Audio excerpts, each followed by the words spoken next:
गम्यं वन्दे विष्णु भवभयहरं सर्वलोकैकनाथम्। ॐ ब्रह्मा वरुणेन्द्र इन्द्रमरुतस्तुवन्ति दिव्यैस्तवे वेदे साङ्गपदक्रमोपनिषत् गायन्त्री यं सामगाः। ध्यानावस्थित तद्गतेन मनसा पश्यन्ति यं योगिनो यस्यां तं विदुसुरासुरगणा। देवाय तस्मै नमः। देवाय तस्मै नमः। देवाय तस्मै नमः। नमस्कार, मी वैद्य स्वाती यादव. आज मला सुचिता ताईंनी हा चान्स दिला इथं बोलण्यासाठी, त्याबद्दल मी त्यांचे अतिशय आभारी आहे. आणि मी एमडी आयुर्वेदमध्ये प्रॅक्टिस करते गेले 10-12 वर्ष झालं. आज आपण आहाराविषयी भगवद्गीतेमध्ये काय सांगितलंय आणि त्याचं मध्ये पण कसं पुष्टी केलेलं दिसतंय त्याच्याविषयी बोलणार आहोत. आयुर्वेद हे असं शास्त्र आहे त्याच्यामध्ये आयुष्य कसं जगायचं हे सांगितलं जाते. म्हणजे सुख दुःख, हितायु अहितायु हे सगळ्याचं कन्सिडरेशन करून की एक माणूस आपलं आयुष्य कसं सुखाने घालवू शकतो याबद्दलचं सगळं मार्गदर्शन आयुर्वेदात आहे. आणि त्याचमुळं आयुर्वेद हा एक अतिशय प्राचीन ग्रंथ असून सुद्धा आजच्या घडीला सुद्धा तो तेवढाच ऍप्लिकेबल आहे. आयुर्वेदामध्ये त्याचं प्रयोजन असं आहे की जो स्वस्थस्य स्वास्थ्य रक्षणम आणि आतुरस्य व्याधी परमोक्ष, म्हणजे जी व्यक्ती निरोगी आहे तिनं निरोगी राहावं त्यासाठी जे काय प्रयत्न करायचे त्याविषयी पण सविस्तर सांगितलंय. आणि जर तुम्ही आजारी पडला, तुम्हाला काही त्रास झाला, तर त्याच्यातून तुम्ही बाहेर पडून फायनली चांगलं आयुष्य कसं जगू शकता याबद्दलचं सगळं मार्गदर्शन आयुर्वेदात यथासांग केलेलं आहे. आणि आयुर्वेदामध्ये 3 येशना सांगितलं, म्हणजे की प्रत्येक व्यक्तीला मनुष्य जन्माला आल्यानंतर 3 इच्छा असतात. पहिली असती प्राणेशना, म्हणजे भरपूर जगायचे. ती सर्व प्राण्यांना असते, मनुष्य इतर प्राण्यांना पण ती असते. दुसरी असते धनेशना, म्हणजे आपल्याला जगण्यासाठी जे काय करायचंय त्याच्यासाठी मिळवणारे पैसे मिळवणे, त्याच्यासाठी काम करणं हे सगळं. आणि तिसरी आहे की परलोकेशना, म्हणजे मोक्ष प्राप्ती. मग जे काय आपण भगवद्गीतेचा अभ्यास करतोय त्याच्यामध्ये हेच आहे की पहिलं तर तुम्ही इंद्रिय निग्रह करा, परत योग्यांसारखं बिहेव करा, आणि त्यानंतर ह्या सगळ्यातून मुक्त होऊन फायनली तुम्हाला मोक्षाकडे जायचंय. हे सगळं सुद्धा आयुर्वेदात व्यवस्थित सांगितलेलं आहे. आयुर्वेदात प्रकृती ही गोष्ट सांगितली, म्हणजे आपण जे काय जन्माला येतो तेव्हा आपल्या शरीरात वात पित्त कफाचं जे काय कॉम्बिनेशन असेल त्याप्रमाणे आपली प्रकृती ठरते. मग त्याचं ज्या दोषांचं प्राधान्य जास्त असेल त्याप्रमाणे त्या व्यक्तीची प्रकृती होते आणि त्याप्रमाणे त्याच्या आवडीनिवडी असतात. तसंच मानस प्रकृती पण सांगितली, मग त्याच्यामध्ये सत्व रज तम या तिन्हीचा उल्लेख केलेला आहे. ज्याप्रमाणे भगवद्गीतेच्या 14व्या अध्यायामध्ये गुणत्रय योग ज्याच्यामध्ये एक्सप्लेन केले त्यांनी की सत्व रज तम हे गुण काय आहेत. हे गुण म्हणजे की आत्मा तर काय करत नाही हे आपल्याला माहिती आहे, पण मग आत्म्याला जे काय ह्या गुणांच्या मुळे पुन्हा पुन्हा जन्माला येण्याचं जे काय सायकल होते, तर ते गुण कोणते हे ह्याचं वर्णन भगवंतांनी 14व्या अध्यायामध्ये केलं. तर मग सत्वगुण म्हणजे काय? सत्वगुण म्हणजे ज्ञान देणारा प्रकाशक. म्हणजे सत्वगुणी जो व्यक्ती असेल त्याला प्रत्येक वेळी नवीन नवीन काहीतरी शिकण्याची इच्छा असते आणि तो इतरांपेक्षा बरंच ज्ञान प्राप्त करतोय आणि फायनली त्या ज्ञानाचा त्याला अहंकार पण होऊ शकतोय आणि त्याच्यामुळे तो लिप्त होऊन पुन्हा पुन्हा जन्माला येऊ शकतोय असं भगवंतांनी सांगितलं. तरी पण इतर गुणांपेक्षा सत्वगुण त्यातल्या त्यात खरा. आणि रजगुणामध्ये असे की आपण इंद्रियांच्या विषयी जे काही विषय असत आहेत ती रजगुणामध्ये जास्त असते. त्यामुळं प्रत्येक वेळी प्रत्येक गोष्टीचा संग्रह करणं, मला हे जास्त पाहिजे ते जास्त पाहिजे, मग त्याच्यामध्ये सगळंच की चांगलं घर पाहिजे, चांगली बायको पाहिजे, मुलं चांगली पाहिजे, भरपूर पैसे मिळाले पाहिजेत, या सगळ्या दृष्टीनं ती व्यक्ती अजूनच अजूनच भरपूर भरपूर गोष्टींच्या मागे लागून जास्त कर्म आसक्त होते. म्हणजे जास्त कर्म जे करत असतात ते रजगुणी असतात, पण त्यांना त्या कर्माविषयीचं जे काही फिलिंग आहे ते वेगळ्या प्रकारचं असते. म्हणजे भरपूर संपत्ती मिळवली की परत त्याला त्याचा अहंकार होतो, मग तो इतरांना कमी लेखतोय किंवा त्याला क्रोध येतोय. ह्या सगळ्यामुळे परत ते अजूनच हे होते. म्हणजे रजोगुण हा इतका कौतुकास्पद मानला गेला नाही.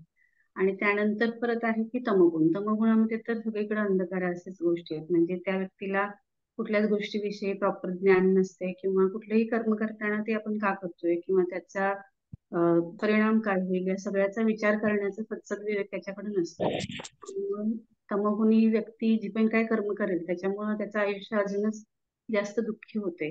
आणि तमोगुणाला पशुवतच सांगितलं, म्हणजे ज्याप्रमाणे मनुष्याला बुद्धी आहे त्यामुळे तो वेगळा जाणला जातोय पशुपेक्षा. पण जर तमोगुणात असलेल्या व्यक्तीला पशुवत समजा, असंच सांगितलं की त्याच्या सगळ्या ऍक्टिव्हिटीज तशाच असतात, त्याला काही कळतच नसते आपण काय करतोय. त्यामुळे तमोगुण हा सगळ्यात हीन समजला जातोय. मग सत्वगुण व्यक्ती जो असेल त्याला 14व्या अध्यायात सांगितल्याप्रमाणे की त्याला स्वर्ग प्राप्ती होते, म्हणजे त्याला वरची गती प्राप्त होते. म्हणजे एवढं काही त्याचं संचित असेल त्याच्याप्रमाणे त्याला चांगलं जे आपण मानतो स्वर्गात जाणार, परत तिथं जे काही भोगणार आणि परत जन्माला येणार. पण परत जन्माला येताना पण त्याच्या सत्वगुणाचं जे काही कर्म असतात त्याचा त्याला उपयोग होणार. त्यामुळे तो बऱ्यापैकी अजून चांगल्याच जन्मात जाणार असं आहे. आणि रजगुणामध्ये पण तसंच आहे की प्रत्येक म्हणजे आपण ती कर्म करून करून प्रत्येक वेळी जन्माला येणार हे तर नक्कीच.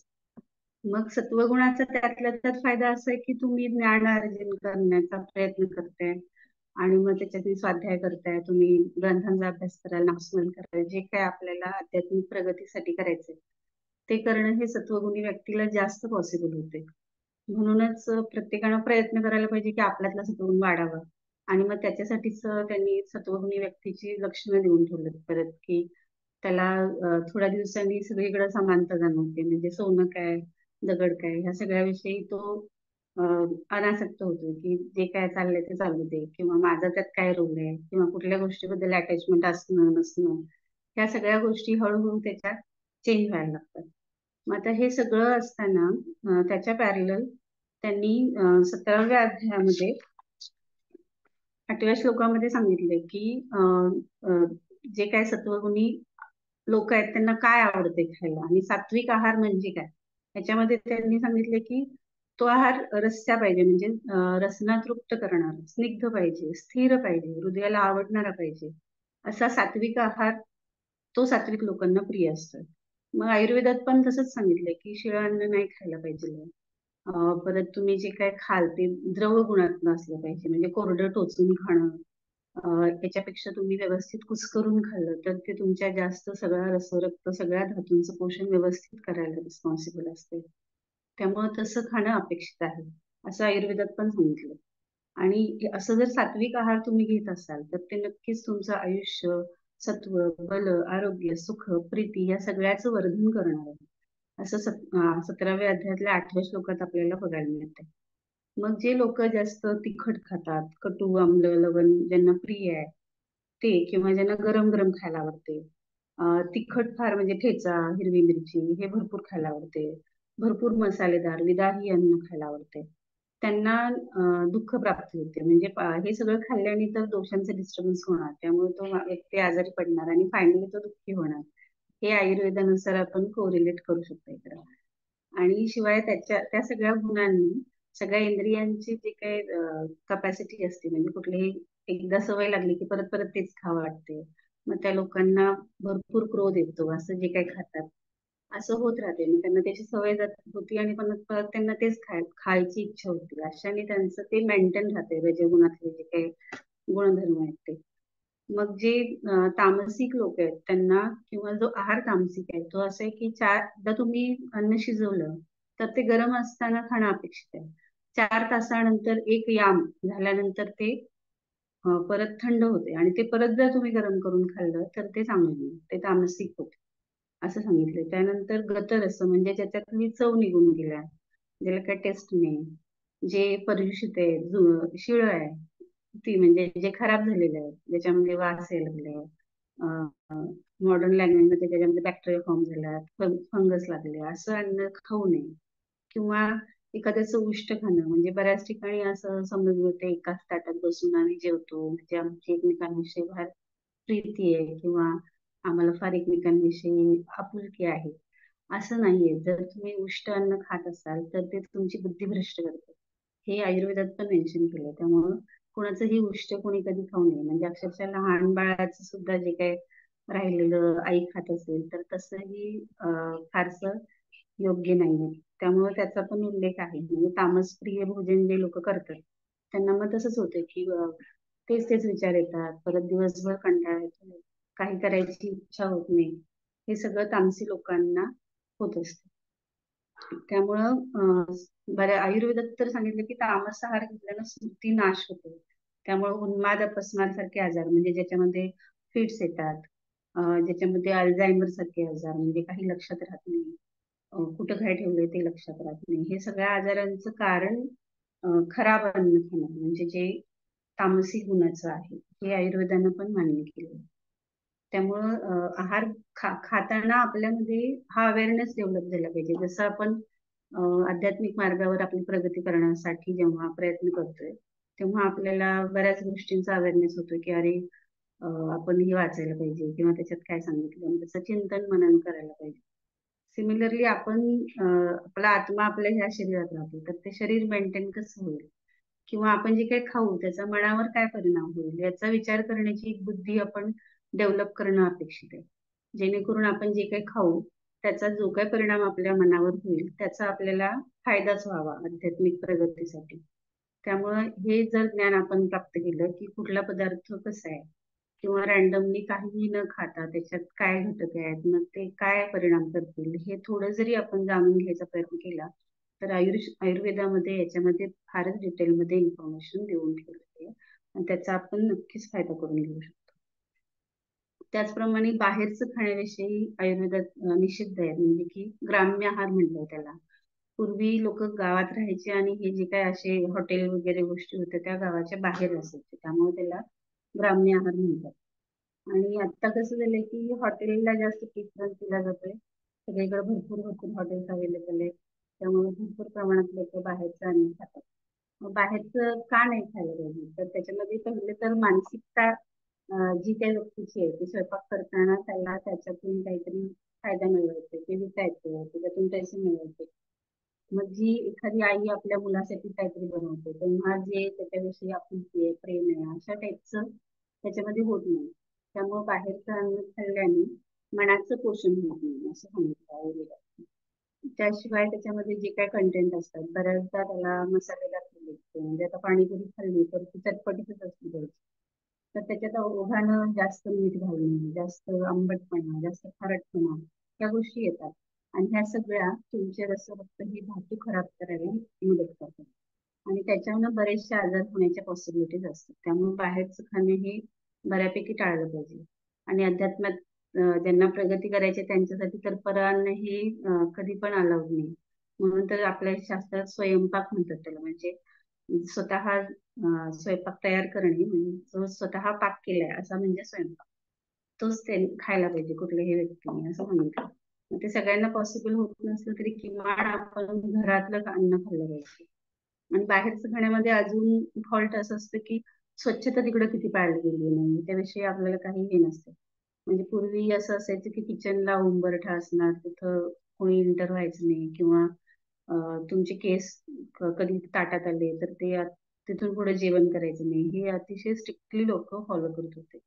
पण जर तुम्ही हॉटेलमध्ये जात असाल तिथं कोण शिजवते, कोण काय खाते, कोण करून देते याच्याविषयी आपल्याला काहीच माहिती नसतं. म्हणजे कधी किचन बॅक साईडला जाऊन बघितलं आपण तर आपल्याला जेवण्याची इच्छा सुद्धा होणार नाही, असं असे किचन्स असतात हॉटेलमध्ये.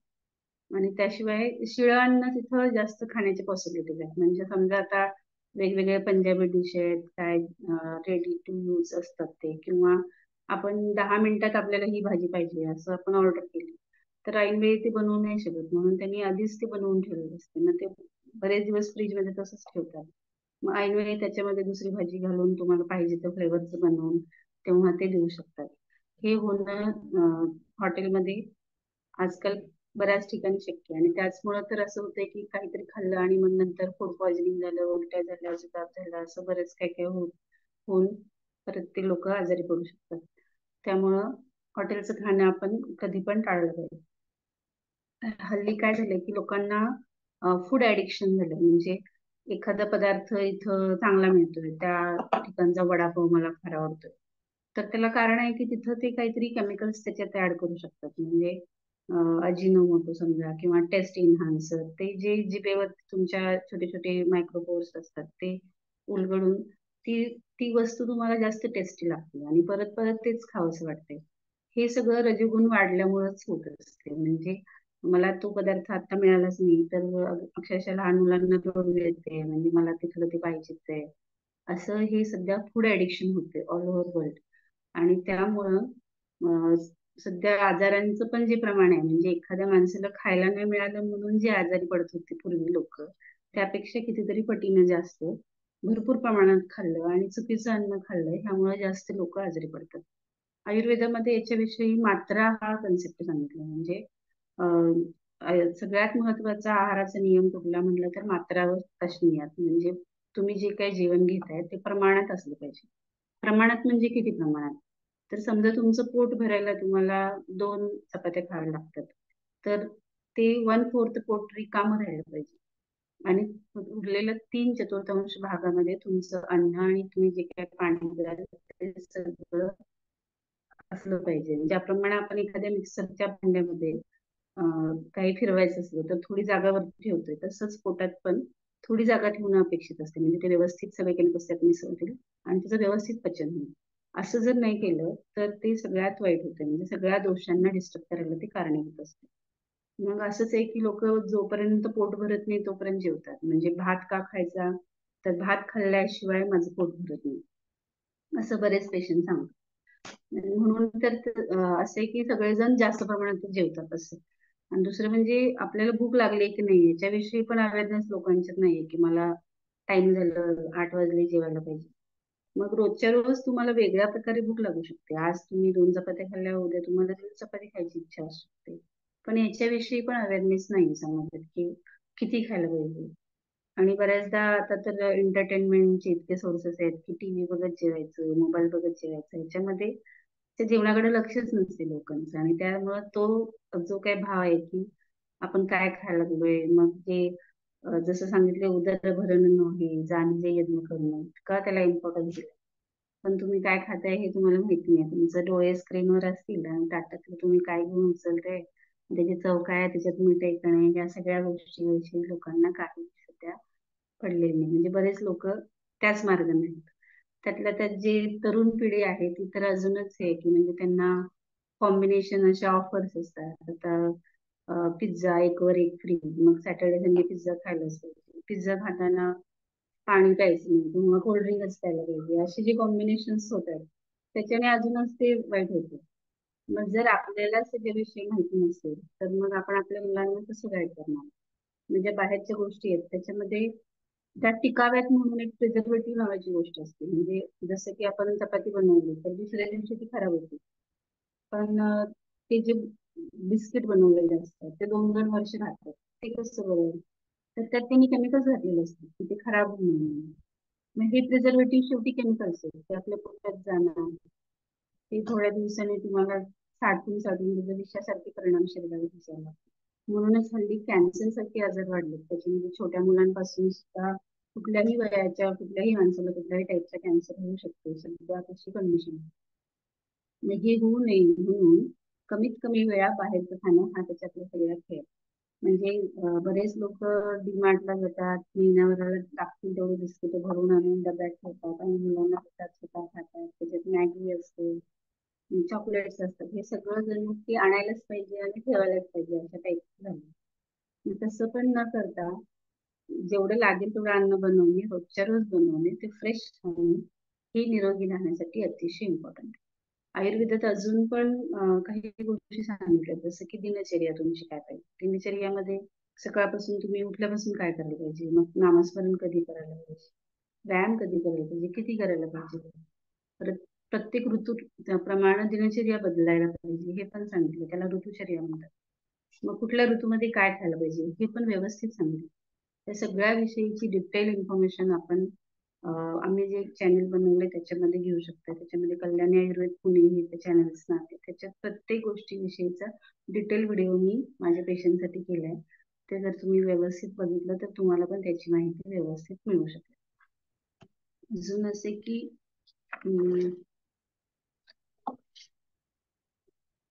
भगवद्गीतेच्या 17व्या अध्यायामध्ये त्यांनी सांगितलंय की तुम्ही प्रयत्न करा की सगळं वाढवण्यासाठी सात्विक अन्न घ्यायचं.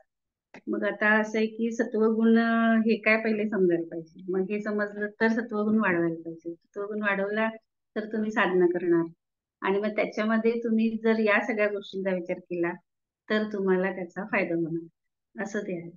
मग आहाराविषयी जे काही भगवद्गीतेत सांगितले ते अतिशय योग्य आहे. आणि आयुर्वेदात त्याच्यापेक्षा त्याचं स्पष्टीकरण आहे. म्हणजे आयुर्वेदात कसं आहे की एक पदार्थ समजा तुम्ही आता जड अन्न खाताय तर ते कमी खायला पाहिजे. जड म्हणजे कसं की श्रीखंड श्रीखंड एक एवढी मोठी वाटीवर तुम्ही खाल्लं तर ते पचवूच नाही शकणार तुम्ही.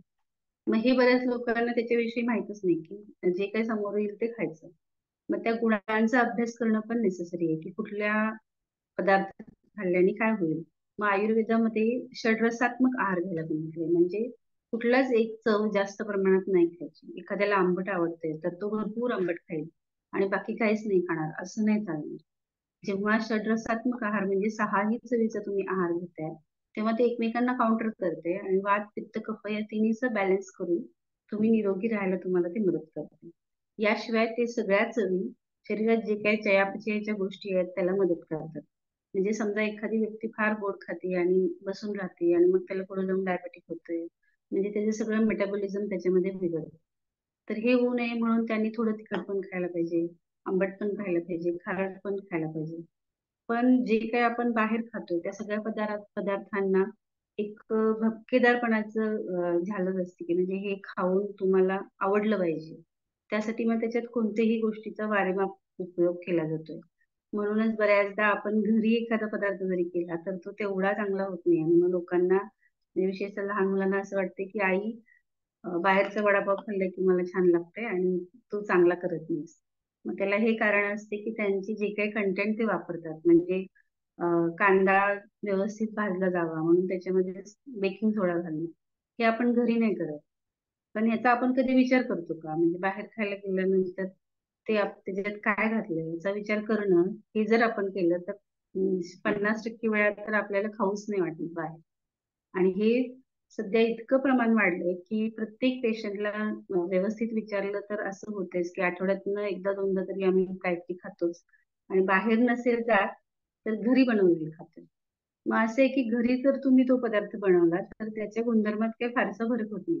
म्हणजे इडली डोसा फर्मेंटेशन प्रोसेस बनणार आहे, तो बाहेर पण तसंच बनणार आहे, तुमच्या घरी पण तसंच बनणार आहे. आणि जर इडली डोसा तुम्ही घरी बनवून 3-3, 4-4 दिवस फ्रीज मध्ये ठेवून खात असाल तर ते बाहेर एकदा खाण्यापेक्षा कितीतरी घातक आहे. म्हणजे हे पण लोकांनी लक्षात घ्यायला पाहिजे की आपण रोजच्या रोज किचन मध्ये काय बनवतोय, आपण जे बनवतोय ते आपल्या मुलांसाठी हेल्दी आहे का. मग या सगळ्या विषयीचा जो अवेअरनेस आहे तोच आपल्याला आहाराविषयी अवेअर करू शकतो व्यवस्थित की आपण काय खायला पाहिजे आणि काय नाही. म्हणजे आपले पूर्वज जर तुम्ही बघितलं 1-2 पिढ्यांच्या आधीचे लोक त्यांनी कधीही आयुष्यात पाव खाल्ला नाही, ब्रेड खाल्लं नाही आणि आता जरी ते जिवंत असतील तरी समजा 90-100 वर्षाचे कोणी असतील तर ते बिलकुल खात नाहीत, त्यांना ते बिलकुल आवडत नाही. मग हे जेनेटिकली जे आपल्याला सूट झालेलं असते ना ते जास्त इझिली आपल्याला पचते. म्हणजे माझे पूर्वज चपाती खात होते, भाकरी खात होते, मग मला ते पचवताना माझ्या ब्रेनला त्याला डिकोड करायला एवढा जास्त वेळ लागत नाही. तेच मी कॉन्टिनेंटल काहीतरी खाल्लं मशरूम सारखी गोष्ट मी कधीच नाही खाल्ली आयुष्यात आणि एकदाच खाल्ली तर मला ते पचायला अतिशय जड जाते. माझ्या बुद्धीला त्याचं आकलन व्हायला वेळ लागतो याच्यात काय आहे बाबा आणि मग त्यासाठी लागणारी कोणते केमिकल शरीराला बनवायला पाहिजे आणि तसं केल्यानंतर ते किती वेळात पचेल हे सगळ्याच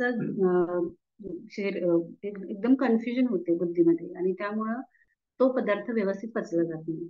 म्हणून आपण जिथं राहतोय आपले पूर्वज जे खात होते आणि त्यांना जे पचत होतं तेच आपण 80% टाइम तरी खायला पाहिजे. हे जर केलं तर आपण फार दीर्घकाळपर्यंत जगू शकतो. म्हणजे आता जे पूर्वीचे जे धान्य वगैरे खाल्ले लोकांनी जे कसदार खाल्ले ते आतापर्यंत 90-100 वर्षाच्या लोकांना बघा ते बऱ्यापैकी चांगले असतात, त्यांना काही विशेष प्रॉब्लेम्स नसतात.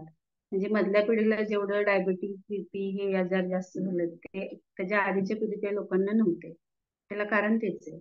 अजून एक विहाराविषयी जे म्हणायला गेलं तर व्यायाम कधीच न करणं ही पण बऱ्याच लोकांना प्रॉब्लेम आहे. म्हणजे सगळं खायचं तर व्यवस्थित. समजा आपल्याला आता जिलेबी खायची खावं वाटली तर पटकन जाऊन घेऊन या, खा भरपूर. पण ते पचवण्याविषयीचं कष्ट करण्याचा कुणालाही त्रास नाही घ्यायचा. आणि त्यात काय झालं की सुबत्ता असल्यामुळं प्रत्येक गोष्ट इझिली मिळते. म्हणजे एक बटन दाबलं तर तुम्हाला झोमॅटोवाला तो व्यक्ती काय आणून देऊ शकतो. त्यामुळं त्याची फ्रिक्वेन्सी जास्त वाढली. पूर्वी सणासुदीला काहीतरी एक वेगळा पदार्थ बनवणे, पुरणपोळी बनवली, गोडाचं काही बनवलं, हे महिन्यातनं एकदा व्हायची गोष्ट होती. आता तसं नाही. आता लोकांच्या घरी ऑल टाइम मिठाईचे डबे ठेवलेले असतात. आईस्क्रीम असते, म्हणजे जेवल्यानंतर मला काहीतरी गोड खायचंय तर ते तयारच असते. आणि ते इतकं जास्त प्रमाणात होते की ते खाऊन खाऊन मग पचनशक्तीवर भरपूर लोड येतोय. आणि शिवाय त्यांना व्यायाम नाही करायचा. ह्या सगळ्यामुळं ते सगळं डिस्टर्ब होते. आणि मग लाईफस्टाईल डिसऑर्डर हेडिंग खाली ज्या काही गोष्टी येतात, म्हणजे अगदी 10-12 वर्षाच्या मुलांचं भरपूर वजन वाढतंय, त्यांना हार्टचे रिलेटेड प्रॉब्लेम होऊ शकतात, त्यांचे पिरियड्स इरेग्युलर येत नाहीत, लहान मुलींचे पण लागतात, किंवा त्यांना वेगवेगळी लक्षणं अशी दिसायला लागतात, म्हणजे चेहऱ्यावरती केस येणं, पीसीओडी होणं, थायरॉइड होणं, ह्या सगळ्या गोष्टीला कारण चुकीच्या प्रकारे आहार घेणं हे आहे. आणि चुकीच्या प्रकारचा विहार म्हणजे भरपूर आराम हे सध्याचं घातक लक्षण आहे. म्हणजे असं एक स्टोरी ऐकली होती की कृष्णाने जेव्हा सगळं युद्ध झालं तेव्हा विचारलं सगळ्यांनी की कसं असेल कलियुग, तर त्यांनी सांगितलं बाहेर जाऊन बघा. तर तिथे एक गाय त्याच्या वासराला चाटत होती आणि त्या वासराच्या शरीरातून रक्त येत होतं तरी पण ती चाटतेच. अशा प्रकारे पेरेंट्स जे असतील ते कलियुगात भरपूर काळजी घेणार, म्हणजे बाळाला भूक लागली का नाही याचा विचार न करता सारखं त्याच्या पाठीमागं जेवण घेऊन फिरणार की, आणि वरून कंप्लेंट करणार ती खातच नाही खातच नाही. मग बऱ्याच मुलांना भरपूर दिवस ताप येतोय, प्रत्येक महिन्यात सर्दी खोकला होतोय आणि त्याचं वजन वाढत नाही. या सगळ्याला भरपूर खायला घालणारी आई जबाबदार आहे सध्याच्या ह्याच्यात. आणि त्याच्यामध्ये पण व्हरायटीज, म्हणजे आता ऍपल खायला पाहिजे हे चांगलं आहे, तर एक अख्खं ऍपल मिक्सर मध्ये बारीक करून पूर्ण ते खाईपर्यंत त्याच्या मागे लागून असं जे सध्या लोक करतात, त्याच्यामुळे त्यांना अपचनाचे त्रास लवकरच चालू होतात. आणि जे काही बाहेरचं खाणं त्यांच्या ह्याच्यात येते त्यामुळं आता असं झालंय की म्हणजे लहान 7-8 वर्षाच्या मुलाला पण शरीरशुद्धीची गरज आहे. आणि मग जे काही लोक येतात पेशंट म्हणून त्यांना औषधं दिल्याने बरं वाटत नाही, मग परत पूर्ण शरीर शुद्धी करण्यासाठी पंचकर्म करायला लागतं. हेच प्रमाण जास्ती वाढले. आणि शिवाय आता ज्या काही आफ्टर मॅरेज प्रॉब्लेम्स आहेत, म्हणजे इन्फर्टिलिटी वगैरे म्हणा, त्याच्यामध्ये पण जास्त खाणं, भरपूर वेळ बसणं, व्यायाम न करणं ह्या गोष्टी आहेत. आणि त्याशिवाय एजिंग फॅक्टर पण आहे की म्हणजे लवकर लग्न नाही होत, लोकांच्या अपेक्षा वाढल्या, त्यांना वेगवेगळ्या टाइम स्पेंड करायचे स्वतःवरती, स्वतः पैसे मिळवायचे आहेत, आणि याच्यामध्ये 30 वर्षानंतर पर्यंत लग्न केलं तर मग तो एज फॅक्टर त्याच्यामध्ये कारण असते. आणि मग शिवाय शरीरात हे सगळं डिस्टर्ब झालेलंच असते, त्यामुळे त्यांना मग परत दुसऱ्या प्रॉब्लेम फेस करावे लागते. असं सध्या बघायला गेलं तर म्हणजे प्रत्येक एजच्या ग्रुपमध्ये काही ना काहीतरी डिस्टर्बन्स जे आहेत ते तुमच्या लाईफस्टाईलशी रिलेटेडच आहेत. आणि त्याच्यामध्ये तुम्ही आहार काय घेताय आणि तुम्ही जे काय करताय, म्हणजे वेळेवर झोपताय का नाही, तर ते रात्री रात्री झोपणे, 2 वाजेपर्यंत न झोपणे, लहान मुलं पण 11-12 वाजेपर्यंत झोपत नाहीत, हे सगळं त्याला कारणीभूत आहे. आणि या सगळ्याचा आपण विचार करणं गरजेचं आहे, कारण आपली नेक्स्ट पिढी जर आपल्याला फॉलो करणार तर त्यांना आपण, आपल्यालाच माहित नसेल तर त्यांना कसं सांगणार की बाबा बेसिक रूट्स काय आहेत, की कशामुळे आपण निरोगी राहू शकतोय. जसं की अध्यात्माचं अर्थ झालंय की आपल्याला भगवद्गीता काय आपल्याला माहिती नाही तर आपण लोकांना काय सांगू. त्याच्यासाठीच आपण सगळेजण एकत्र येऊन हे जे काय चालू केलंय चळवळ, त्याच्यामध्ये आपण स्वतः शिकतोय, मग आपल्याला कळतंय. सिमिलरली आहाराचे विषय पण आहे. आपल्याकडे भरपूर चांगले ग्रंथ आहेत. चरक संहिता सारख्या आयुर्वेदाच्या समग्र माहिती त्याच्यामध्ये दिली आहे की तुम्ही अगदी कुठल्या स्टेजमध्ये काय खायला पाहिजे, ताप आल्यानंतर काय खायला पाहिजे, जुलाब झाल्यानंतर काय खायला पाहिजे. असा विचार मॉडर्न मेडिसिन मध्ये नाहीये. ते डॉक्टर तुम्हाला कधीही असं सांगणार नाहीत की हे खाऊ नका किंवा ते खाऊ नका, कारण त्यांनाच त्याच्याविषयी माहिती नाही. त्यांचं त्याच्यामध्ये दोष नाही की त्यांनाच ते शिकवलं गेलं नाही, त्यामुळे त्यांना ते माहिती नाही. मग सगळ्या डाळींमध्ये प्रोटीन आहे, तर मग ही डाळ खाल्ल्यावर त्रास का होतो आणि ती खाल्ल्यावर का नाही होत, त्याचं उत्तर तुम्हाला कोणताही मॉडर्न ॲलोपॅथी मेडिसिन मला व्यक्ती देऊ शकत नाही, कारण त्यांनाच ते माहिती नाही.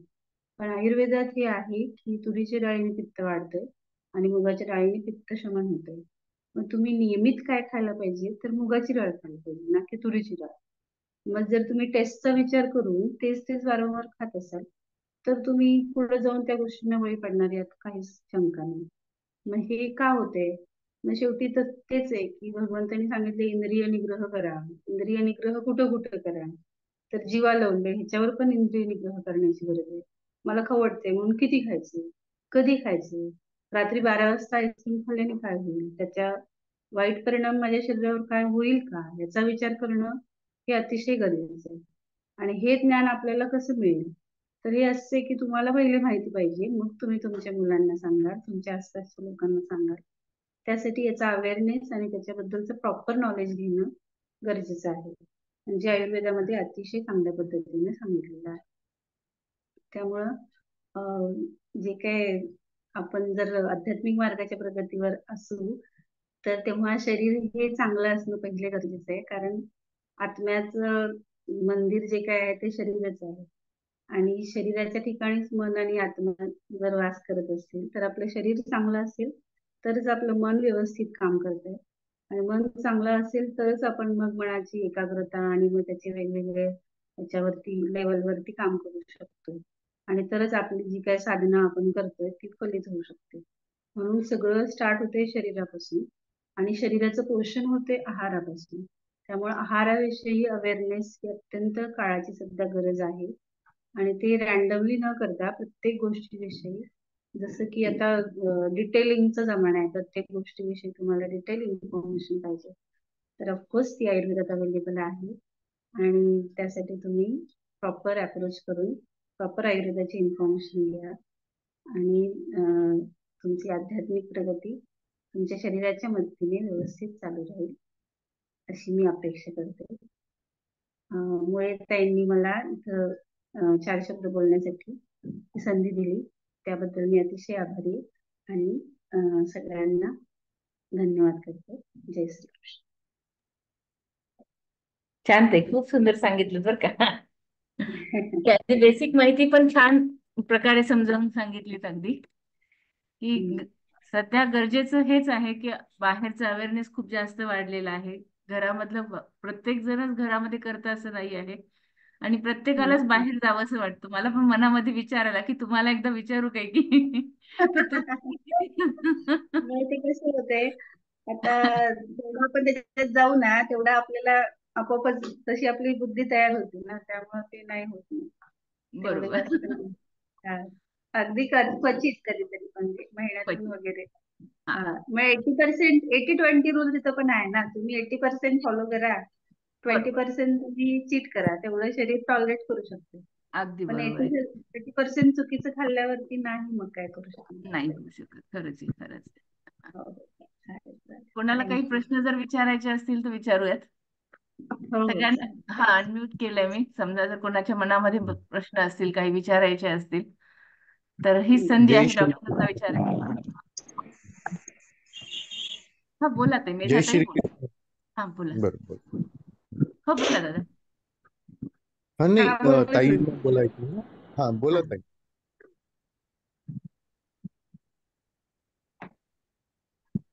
मेधाताई बोला. हो, मला एक विचारायचं होतं की म्हटलं जेवणाच्या नंतर म्हणजे किती वेळाने असं पाणी वगैरे पिलं पाहिजे, असं काही आहे आयुर्वेदात असं? आहे तसं आहे. त्याचं आहे की तुम्ही जे काही लिक्विड डाईट घेणार त्याचा पण त्याच्यामध्ये समावेश आहे. म्हणजे तुम्ही जर पातळ आमटी खाताय समजा, तर त्याला पण द्रव म्हणूनच समजायचं. त्यामुळे जास्त पाणी जेवताना प्यायचं नसते. म्हणजे तुम्ही पूर्ण जेवताना अन्न ओलं होईल इतकं पाणी, आणि ते गिळता यायला पाहिजे व्यवस्थित, एवढंच पाणी प्यायला पाहिजे जेवताना. ते सहसा अर्धा ग्लास एवढं वाचतं. आणि त्यानंतर तुम्हाला जेव्हा तहान लागेल तेव्हाच पाणी प्यायचं. त्याचा असं रूल नाही की एका तासाने प्या, अर्ध्या तासाने प्या.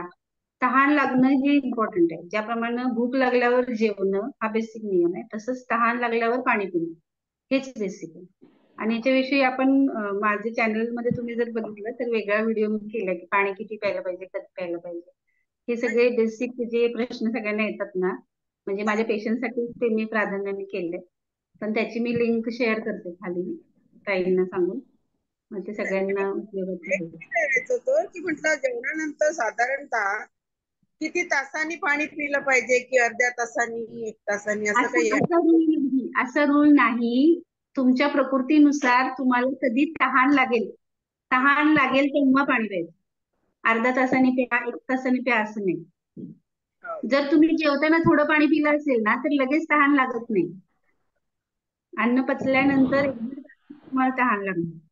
मग त्याच्यासाठी असा रूल नाही करून ठेवायचा की जेवल्यानंतर अर्ध्या तासाने पाणी प्यायचंच आहे आणि पटकन पिऊन घ्यायचं, असं नाही. जेवणासाठी जशी भूक लागणं गरजेचं आहे तसं पाणी पिण्यासाठी तहान लागणं गरजेचं आहे. त्यानंतर जेव्हा तहान लागेल तेव्हाच पाणी प्यायचं. अच्छा. ओके. नमस्कार ताई. नमस्ते नमस्ते. बोला ना. जय श्री कृष्ण. जय आपलं श्री कृष्ण. आपलं व्याख्यान खूपच सुंदर झालं.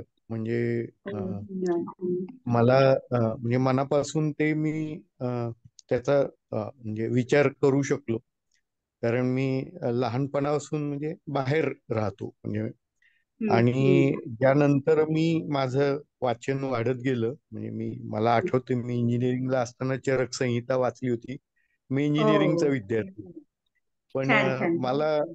मी तेव्हा शाकाहार मांसाहार याच्यावर फक्त अभ्यासासाठी तेव्हा ती वाचली होती.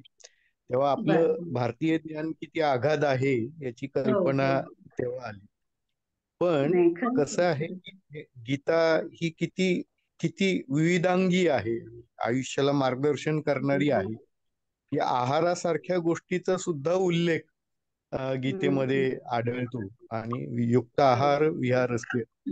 परंतु म्हणजे मला एक सांगायची महत्वाची गोष्ट अशी की पहा, की उपनिषद सुद्धा अन्नाविषयीची व्रत सांगतात. म्हणजे काय की बाहेरचं अन्न खाऊ नये, म्हणजे कधीच खाऊ नये. आता जेव्हापासून म्हणजे आता मी उपनिषदांचा अभ्यास करतो तेव्हा मी त्याच्यावर प्रयोग करायला सुरुवात करतो. म्हणजे मला असं नेहमी वाटतं की एखादं शास्त्र आपण अभ्यासतो तर ते आयुष्यात उतरवता आलं पाहिजे. करेक्ट. तर म्हणजे हा माझा स्वतःचा अनुभव म्हणून मी शेअर करतो. म्हणजे मी ज्या क्षणी हे वाचलं की बाहेरचं अन्न का खाऊ नये, जसं तुम्ही सांगितलं, आता त्या क्षणापासून म्हणजे गेले अनेक वर्ष मी बाहेरचं अन्न खाणं बंद केलं. म्हणजे स्वतःच स्वयंपाक करून मी खातो. आणि वाव. मी हे अनुभवलं की आता मी कामानिमित्त बाहेर गेलो तर मला बाहेरचं अन्न खावं लागलं. आणि मी बाहेरचं अन्न खाल्लं की मी आजारी पडलो लगेच. बरोबर. म्हणजे इम्पॅक्ट जो असतो तो लगेच होतो. पण मी जेव्हा स्वतः बनवून खातो, स्वतः स्वयंपाक करतो आणि स्वतः खातो, त्यावेळेला मात्र मी कधीच आजारी पडत नाही. म्हणजे 2-2, 3-3 वर्ष मी कधीच आजारी पडत नाही. पण पडलो की बाहेरचं अन्न खाल्ल्यामुळे त्रास होतो. हा म्हणजे काय मला सांगायचं की हा प्रयोगाने सिद्ध केलेला रूल आहे छान छान. स्वतःवर. म्हणजे छान आहे, छान. आणि हे मी लहानपणापासून अनुभवलं. कारण मेसला जेवणं, हॉटेलमध्ये खाणं, हे खाल्ल्यावर आयुष्याचं आरोग्याचं किती हानी होते हे अनुभवलं. पण जेव्हा ज्ञान झालं की बाबा आता बाहेरचं अन्न खाणं किती चुकी, मग ते बंद केल्यानंतर त्याचे फायदे दिसायला लागले. पण अगदी अगदी. जेव्हा तू घडली ही शिक्षा होते, असं जो म्हणतो मी त्याला, तशी शिक्षाही होते. करेक्ट. आणि करेक्ट. म्हणजे मला सांगण्याचा मुद्दा फक्त एवढाच आहे की जे काही तत्व आपल्याकडे सांगितलेली आहेत ती खूप सुंदर आहेत. पण त्याच्याही पेक्षा महत्वाचं काय आहे की ती तत्व आयुष्यात आणता उतरवून. आली पाहिजे. उतरवणं खूप गरजेचं आहे. म्हणजे मी नेहमी असं म्हणतो की योगी आणि भोगी यातला फरक काय, तर एका हाताच्या मुठीत बसेल एवढंच अन्न जो खातो तो योगी. त्याच्यामुळे मी हा प्रयोग करून पाहिला स्वतः. म्हणजे मी एवढंच अन्न भक्षण करतोय जेवढं माझ्या एका मुठीत बसतं. असं केल्यामुळे मी आरोग्यपूर्ण राहू शकतो.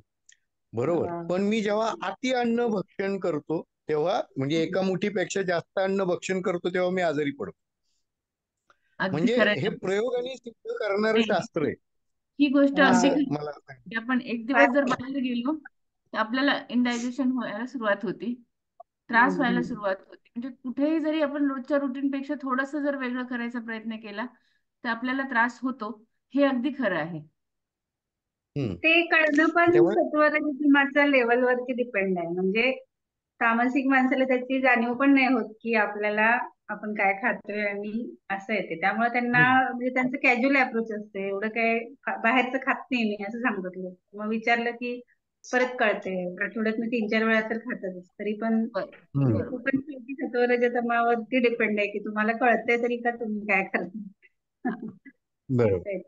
आणि कसं असतं की मनुष्याची प्रवृत्ती नेहमी या 3 गुणांमध्ये वर खाली होत राहते. म्हणजे सात्विक मनुष्य तामसी होतो, तामसिक परत राजसिक होतो, राजसिक परत सात्विक होतो. पण Correct. त्याला महत्वाचं कसं आहे की जास्तीत जास्त सत्वगुणाकडे राहणं हे खूप गरजेचं आहे. पण ते कसं आहे की शेवटी मनुष्य मन हे ताब्यात आणणं महाकठीण गोष्ट आणि ते स्वतःहून प्रयोग करणं आणि स्वतःवर करणं हाच त्याच्यावर उपाय. पण नाही, म्हणजे चांगलं मला आहे. सगळ्यांना म्हणजे एक विनंती अशी करायची की तुम्ही हा प्रयोग करून पहा. म्हणजे मी जो प्रयोग गेली अनेक 4 वर्ष 5 वर्ष करतोय, बाहेर नाही खायचं, नाही म्हणजे नाही खायचं, म्हणजे काही झालं तरी नाही खायचं, असा प्रयोग तुम्ही करून पाहिलात की मग आता तो तुम्ही जसं म्हणताय कधी कधी शक्य होतच नाही. समजा तुम्ही बाहेर परगावी गेला त्यावेळेला ठीक आहे, पण जेव्हा जेव्हा शक्य आहे म्हणजे त्याहीपेक्षा त्या वेळेला जास्त तर अजून एक गोष्ट आहे दादा, की आपल्याच हातचं रोज खायचा कंटाळा येतो. नाही असं काही नसतं. हा हा हा मनाचा खेळ असतो पहा. म्हणजे आपल्याच हातचा खायचा कंटाळा येतो हा मनाचा खेळ आहे. आपण आपल्या हातच्या खाताना व्हरायटी करू शकतो, म्हणजे वेगवेगळ्या अगदी गोष्टी करू अगदी. शकतो. कधी सॅलेड करू शकतो, कधी भाकरी आता करू शकतो. त्याच्यावर आम्ही एक उपाय असं त्याच्यावर आम्ही एक उपाय हे केलेला आहे, की कोरोनाच्या काळामध्ये पुष्कळदा असं होत होतं की आपल्याच एकट्याच हातचं खायचं. तर त्यापेक्षा मग आम्ही काय केलं, की दोघं जण बनवायला लागलो, की त्यांची टेस्ट आणि माझी टेस्ट आम्ही दोघांनी स्वयंपाक करायला आणि दोघांनी व्यवस्थित खायचं. चांगला आहे, हे चांगला प्रयोग आहे. हा चांगला जरी नियम असला ना तरी हा. पहा, आपल्याकडे आयुर्वेद काय म्हणतं, फक्त 3 लोकांच्या हातचं अन्न खावं. एक तर स्वतः केलेलं अन्न खावं किंवा आपल्या आईनी शिजवलेलं अन्न खावं, बरोबर, किंवा आपली जी पत्नी असेल म्हणजे घरातली तिच्या हातचं अन्न खावं, किंवा जास्तीत जास्त आपल्या बहिणी किंवा आपली जे काही ओळखीचे व्यक्ती आहेत बरोबर. आणि ज्यांना आपण तुम्ही घरातले व्यक्ती आहेत त्यांच्या हातून अन्न भक्षण करावं. पण सर्वात उत्कृष्ट अन्न भक्षण म्हणजे स्वतःच्या हातचं केलेलं असं. अगदी खरी गोष्ट आहे. पण बाहेरच्या व्यक्ती म्हणजे कुटुंबातल्या सोडून बाहेरच्या व्यक्तीच्या हातचं अन्न खाऊ नये कधी. तो माणूस चांगला आहे ना त्याच्या दादा पण नाही करत. दादा मला असं म्हणायचं होतं एक गोष्ट, की आपण जे लोक बाहेर खातो म्हणजे खातात लोक, मी खाते, पण हा त्याच्या मागचा उद्देश माझा असा एक मला वाटत होतं, की आपण जिथे खातो तर ते कसं केलेलं आहे, कोणी केलेलं आहे, कोणत्या परिस्थितीत केले आहे, त्याची मनस्थिती कशी आहे, ह्या सगळ्या गोष्टींचा जर विचार केला तर त्या सगळ्या गोष्टींचा त्या अन्नावर परिणाम होतो आहे ना. बरोबर. हा. तर म्हणून ते आपण आपल्या घरचं अन्न सगळ्यात जास्त चांगलं, तुम्ही म्हणता ते अगदी बरोबर आहे. परांना पण हा घेत नाहीत ना. बरोबर. नाही, कारण ते आहेच ना. बाहेर आता बघा एखाद्या ठिकाणी एक वस्तू लावली समजा, सगळेजण बघतात ना, मिठाईच्या दुकानातली मिठाई सगळ्यांना दिसते. मग काही लोक ते घेऊ शकत नाहीत. मग त्यांचं पण त्याच्या पाठीमागचा भाव होतो ना, की मन माझ्याकडे लागतं. पैसे नाहीत, हे मी घेऊ शकत नाही. हा, मग त्याचं तो जो आहे ना, म्हणजे दृष्टीचा जो परिणाम आहे तो पण त्याच्यात इन्व्हॉल्व असतो. ते असं पण बरोबर आहे. आहे. बरोबर. आणि पहा म्हणजे भारताचा इतिहास जर का पाहिलं तर पूर्वी आपल्याकडे उपहारगृह ही कन्सेप्टच नव्हती, म्हणजे नव्हती. नाही, आपल्याकडे फक्त जे काय त्याला मठ असायचे किंवा जे येणाऱ्या अतिथीगृह असायचे, तर त्या मठांमध्ये ते किंवा मंदिरांमध्ये ते अन्न शिजवलं जात असे. पण उपहारगृह ही पद्धती आपल्याकडे मला वाटतं इंग्रजांच्या काळानंतर यायला सुरुवात झाली. म्हणजे पूर्वी आपल्याकडे उपहारगृह हा काही प्रकारच नव्हता. आणि बरोबर. अन्न विकू नये आणि हा एक आघात होता. अन्न कधीच विकू नये. पहा, हा. अन्न एक तर पहिली गोष्ट विकू नये. अन्न शिजवताना घरामध्ये आपल्याला जेवढं लागतं त्यापेक्षा थोडंसं अन्न जास्त शिजवावं. का तर घरात कोणी आलं आयत्या वेळेला तर त्याला ते देता यायला हवं म्हणून. म्हणजे कमी अन्न पण शिजवायचं नाही आणि खूप जास्तही शिजून ते वाया जाईल असंही करायचं नाही. बरोबर. आणि बाहेरचं उपहारगृह म्हणजे ही कन्सेप्टच नव्हती आपल्याकडे. हे आत्ता आत्ता वाढत चालली. हो. आणि त्याच्यामुळे अन्नाची दुसरा एक त्याचा परिणाम पहा की अन्नाची नासाडी किती होते. म्हणजे उपाहारगृहामध्ये समजा 100 कस्टमर येणार आहेत, तुम्ही 150चं बनवता, तर जवळजवळ 20-25 लोकांचं अन्न वाया जातं दररोज. आणि अशा प्रकारे अशा अनेक हॉटेलांमध्ये वाया जातं, तर ती वैश्विक नासाडीच आहे. आणि त्याच्यामुळे आपल्याकडे गरिबी वाढत जाते. म्हणजे देशाचं नुकसान तर होतं, गरिबी वाढत जाते, शेतकऱ्यांनी पिकवलेलं अन्न वाया जातं. बरोबर. अशा आणि त्याचे हल्ली असं ना दुष्परिणाम सर, सगळ्यांवरच असतात. असं म्हणजे आपल्यावरच असतात असं नाही, तर समाजावर असतात, देश शहरावर असतात, शेतकऱ्यांवर असतात, देशावर असतात. बरोबर. असा त्याचा दुष्परिणाम मोठा असतो. आणि आणि ऍक्च्युली आता मला कसं आहे, कार्यक्रमात पण बघा आश्चर्य इतके इतके मेनू ठेवतात की हा म्हणजे ते खावं माणसांनी ते कळूच नाही त्याला. आणि ते पण सगळे कॉम्बिनेशन जो कन्सेप्ट आहे ना, आयुर्वेदात विरुद्ध आहार कॅटेगरीत जाणाऱ्या बऱ्याच गोष्टी विरुद्ध कार्यक्रमात असतात. म्हणजे ते पनीर पण असेल आणि दुसरं पण काय पण असेल, म्हणजे ते खाऊन भलं किती जणांचं होईल काय माहिती नाही, पण आजारी तर बरेच लोक पडतच असतील मला वाटतं. आणि शिवाय की अशी पण मानसिकता असते की हा चला भरपूर खायला पाहिजे, आपण कार्यक्रमात अटेंड हम्म. करतोय म्हणून. हे पण एक चुकीचं आहे की म्हणजे कुठेतरी जायचं तर भरपूर खाऊन घ्यायचं, मग 2 दिवस नाही भूक लागली तरी चालेल. याच्यानी हे लवलेच आहे, म्हणजे ते परत प्रज्ञापराधी या कॅटेगरीत येते. म्हणजे आपल्याला कळतंय माझं पोट भरलंय तरी पण आईस्क्रीम मी खाणारच कारण त्यांनी त्याच्यासाठी दिले. हा. त्याच्यासाठी असं म्हणतात की लग्नामध्ये जे पाहुणे असतात हे फक्त खाण्यासाठी असतात. हा. ते बरोबरच आहे त्या हम्म. दृष्टीने. आणि तो आणि शो मला आता बिझनेस आहे ना, म्हणजे थोडे पदार्थ ठेवणं हे चांगलं लक्षण नाही म्हणून. मग ते स्टार्टर नाही आणि त्याच्या फॉलोड बाय अजून काहीतरी, अशी काही गरज नाही ऍक्च्युली. एका माणसाला जेवायला किती लागते, पण तुम्ही 20भर पदार्थ ठेवले तर त्यातलं वेस्ट जाणार ते तर ऑब्विस आहे. आणि ते सगळं एका वेळी खाल्ल्यामुळे जे पोटात होणार कॉम्बिनेशननी, ते डेफिनेटली त्रासदायकच आहे. त्याचं मला पण आपल्या लक्ष कृष्णाची आठवण आली. आपण आपला कृष्ण नाही थोडस का बहुतेक वि- विदुरा सरोजताई आणि ज्योतिताईंनी हात वर केलाय, त्यांना पण मुद्दा काही हो मांडायचा असेल तर मांडू. हो हो ताई. दादा एक मिनिट, मला कृष्णाची आठवण आली. आपला आपला कृष्ण विदुराकडे कणा खाल्ल्या त्यांनी, तिकडे नाही जेवला हम्म. आहे ना. हम्म. दुर्योधनाकडे हो. हा. बरोबर. ज्यांच्याशी प्रीती आहे त्यांच्याकडेच जेवायचं असं आहे ना ते. हो. हा. ज्योतिताई विचारा ज्योतिताई प्रश्न. हा तुम्हाला. नमस्कार, जय श्री कृष्ण. हो हॅलो. आयुर्वेद आणि गीतेचं हे जे काही विवेचन होतं हे खरंच उत्कृष्ट होतं.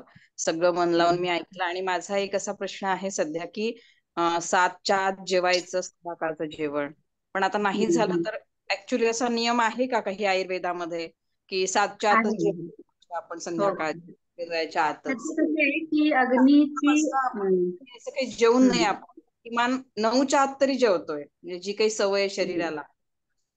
पण नाही नाही, जर जर तुम्हाला शक्य असेल ना तर ते सगळ्यात बेस्ट आहे. म्हणजे कसं आहे, संध्याकाळच्या वेळी जी आपल्याला भूक लागते 6 वाजताच्या दरम्यान, ती खरी चांगली भूक असते.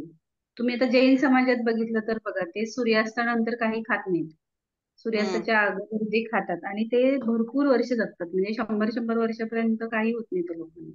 त्यांचे हे बेसिक कन्सेप्ट जे आहेत ते त्याला अहिंसेशी जोडतात ऍक्च्युली. पण ते तसं आहे की 6 वाजायच्या आत जर तुम्ही, शेवटची भूक तीच चांगली असते. आणि तेव्हाच बरेच लोक मग चहा पितात, त्याच्याबरोबर काहीतरी खातात.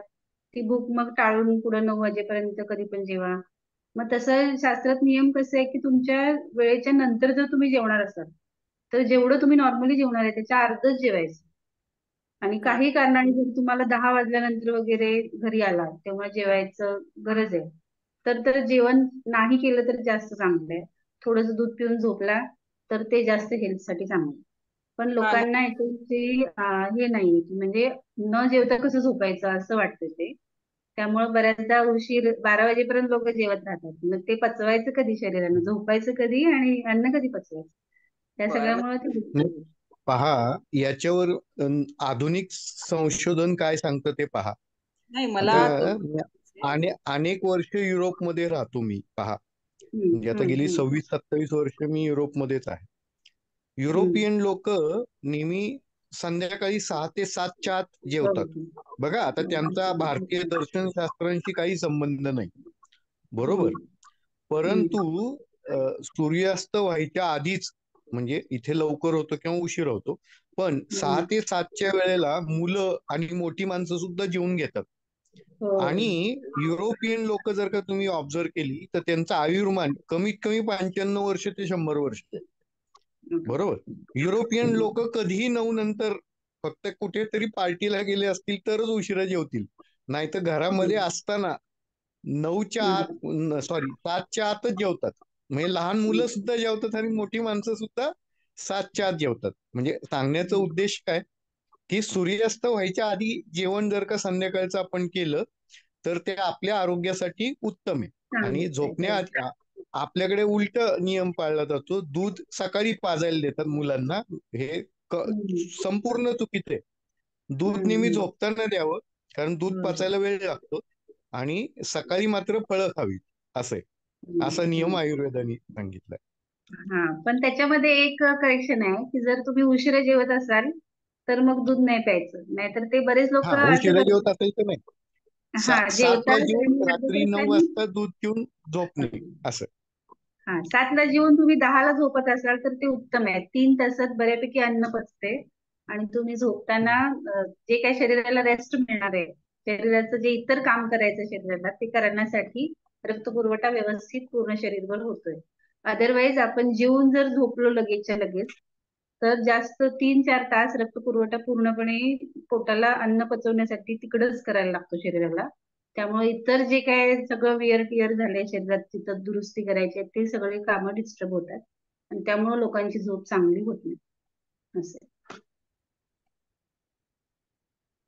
म्हणजे भारतीय शास्त्र हे खूप प्रगत आहे, असं मला सांगायचं उद्देश. म्हणजे नाही, जे ते सायंटिफिक आत्ताच्या होतं आधुनिक ना मेडिकल सुद्धा हा. आपलं आयुर्वेद शास्त्र हे खूप प्रगत आहे, असं. हो हो.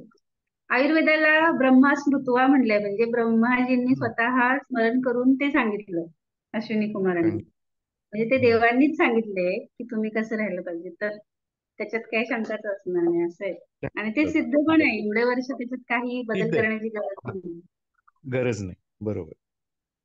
सरोजताई, पुढचे तुम्ही प्रश्न आहे. हो, जय श्री कृष्ण. Yes. जय श्री कृष्ण ताई, आवाज येतोय माझा? हा हो, हा, येतोय ना. हो हो. मला जरा प्रश्न असा विचारायचा आहे मला. एकतर अर्थरायटिस मध्ये आहाराबद्दल थोडी माहिती, पथ्य अपथ्य काय असतं, आणि दुसरं म्हणजे हे अर्थरायटिस म्हणजे हे वातामुळे होणारा आजार आहे ना. तर वातामध्ये असं असं म्हणतात की खूप वेळ उपाशी राहू नये, म्हणजे थोड्या थोड्या वेळाने खावं, असं आहे का? की दिवसातना नाही. 2दा 3दा खायला पाहिजे असं, की लॉंग असं स्टार्वेशन म्हणजे खूप तास नाही खाल्लं, असं काही योग्य असतं का तसं करणं?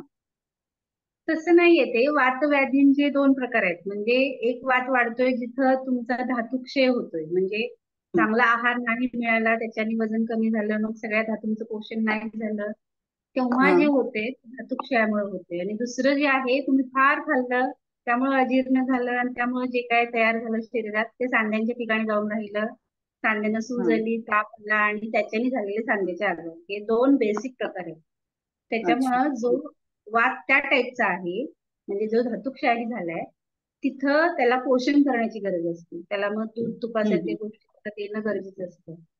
पण त्याच वेळी दुसरा टाईप जो आहे त्याच्यात उपाशी राहणं ही ट्रीटमेंट आहे. म्हणजे पेशंटला एकदाच जेवायला लावायचं किंवा जमल्यास एक आठवडा आम्ही पेशंटला फक्त मुगाचं कढण घ्यायला सांगतो, जेवायचंच नाही. सकाळी मुगाचं कढण घ्यायचं, संध्याकाळी मुगाचं कढण घ्यायचं, तेवढ्यावरती राहायचं. हे जर केलं तर झपाट्याने त्याची सूज बीज सगळी कमी होते आणि डायजेशन चांगलं झाल्याने सांध्यांच्या आजारावरती त्याचं हे होतं. मग ते पर पर्सन डिसाईड करायला लागते की हा कुठल्या प्रकारचा वात आहे. असं रॅन्डमली आपण सांगू शकत नाही. आणि त्याला बेसिक अच्छा. टाइप्स हे 2 असेल. त्यामुळे असं नाही की हॅलो. हा हा. असं असं म्हणतात की अर्थरायटिस असेल तर आंबट खायचं नाही वगैरे, तर असं काही पथ्य काय असतं काही याच्यामध्ये? हो हो, असते असते त्याच्यामध्ये आर्थरायटिस वातड गोष्टी, वादीच्या गोष्टी नाही खायच्या, म्हणजे हो चणे बिणे असं काय काय? हा हा.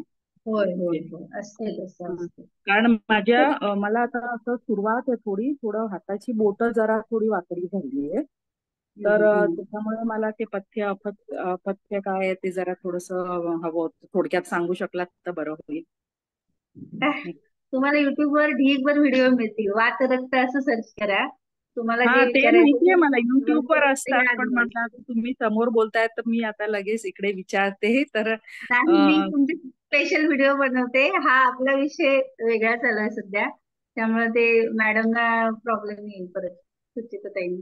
बरं बरं ठीक आहे. मी सांगू आता शकता सध्या करते व्हिडिओ, त्याच्यात ते करणार आहे. परत आजारांनुसार नेक्स्ट स्टेप असणार आहे त्याच्यात. सध्या मी पंचकर्माविषयी अच्छा. चालू आहे. हा हा बरं बरं ठीक आहे. धन्यवाद. जय श्री कृष्ण. ओके, धन्यवाद. कुठे गेली? सुरेखाताई.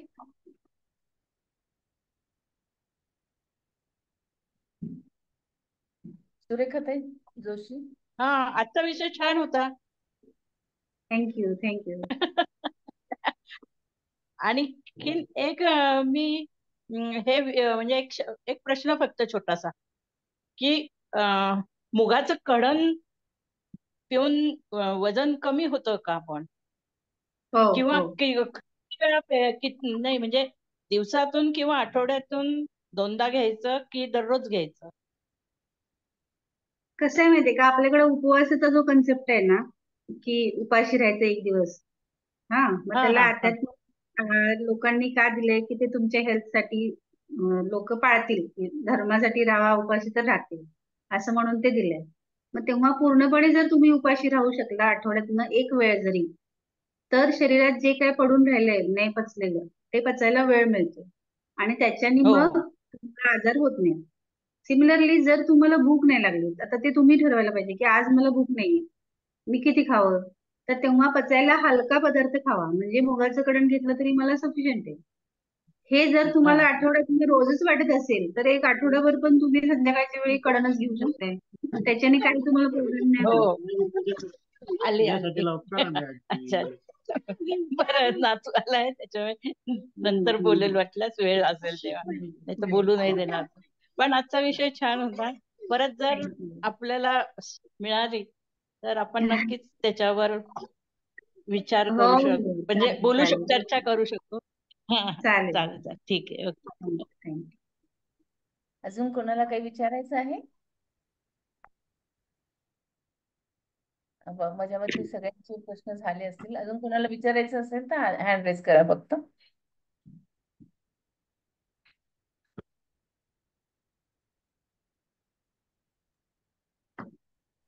पहा, मला फक्त अजून एक मुद्दा इथं सांगावा असं वाटतो सगळ्यांना. आपल्या अध्यात्माचं मूळ ध्येय काय आहे, तर देहबुद्धी विसरणं आणि आत्मबुद्धीकडे आपण जाणं.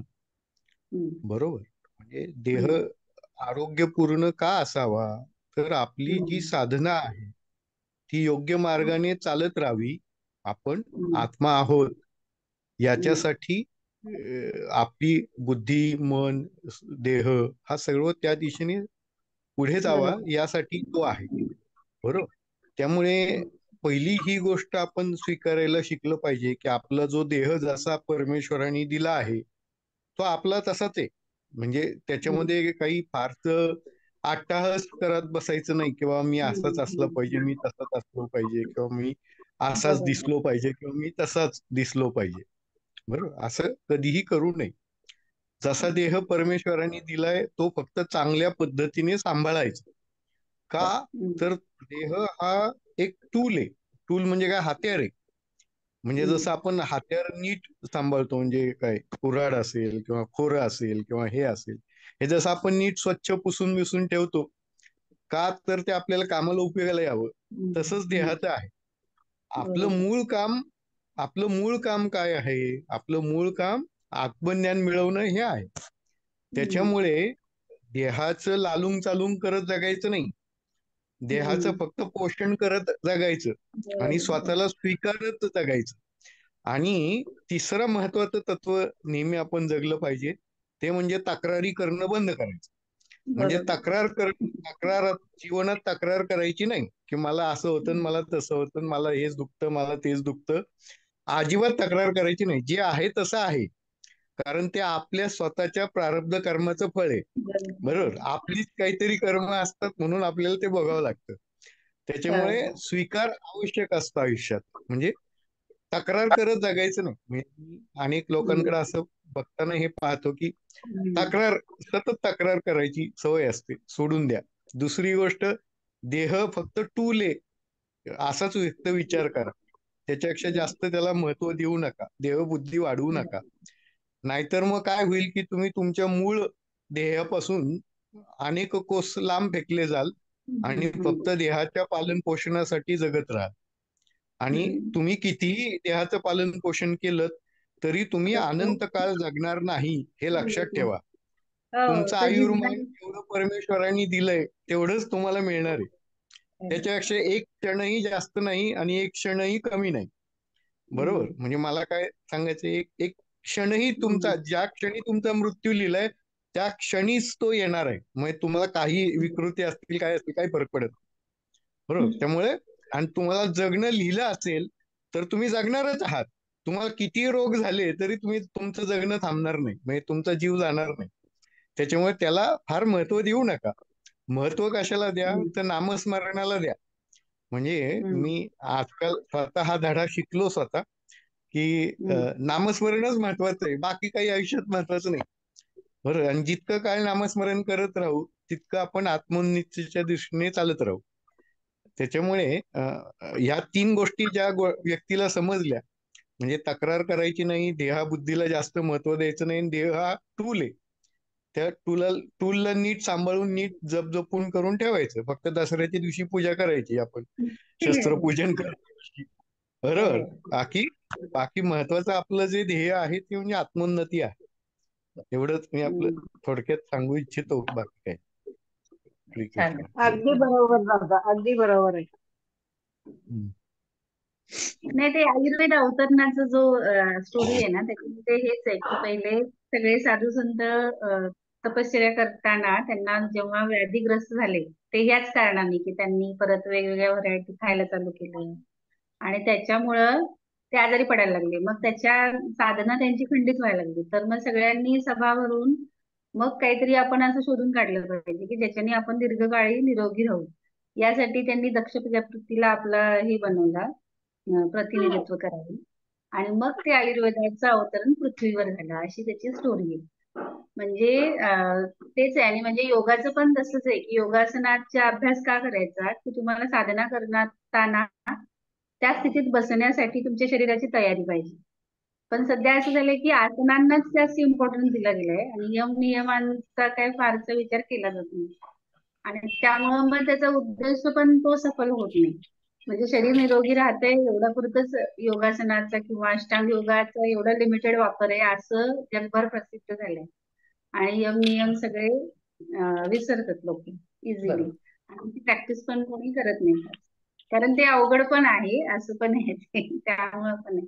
सध्याची पिढी फार हे आहे, म्हणजे त्यांना अवघड काही ऐकायचं पण नाही आणि करायचं तर त्याहून नाही.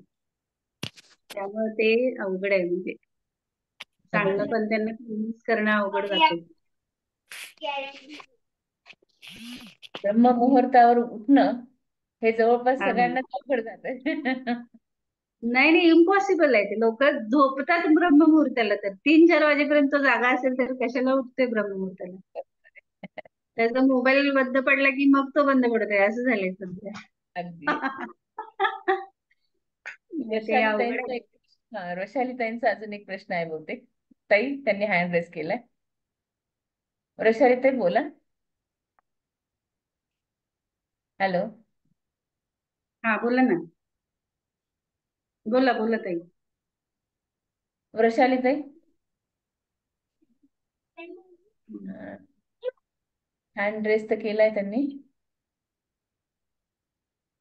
आहात का वैशालीताई?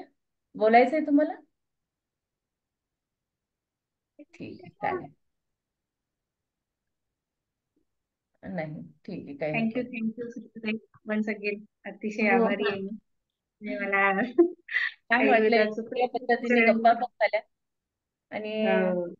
खरंच काय आहे आयुर्वेद, म्हणजे एक विषय वाचावा यासाठी सुद्धा एक छान विषय आहे. नक्कीच तो समजून घ्यावा. दादा जसं म्हणले तसं हळूहळू एक एक वाचायला हरकत नाही. खरंच आहे, खूप छान वाटलं. धन्यवाद. धन्यवाद. धन्यवाद ताई. करूयात मीटिंग बंद. रामदास दादा, खूप छान वाटलं बरं का तुमचा आवाज ऐकून. खूप दिवस झाले होते. चालेल. हो हो चालेल. चला, जय श्री कृष्ण सर्वांना. जय श्री कृष्ण. जय श्री कृष्ण.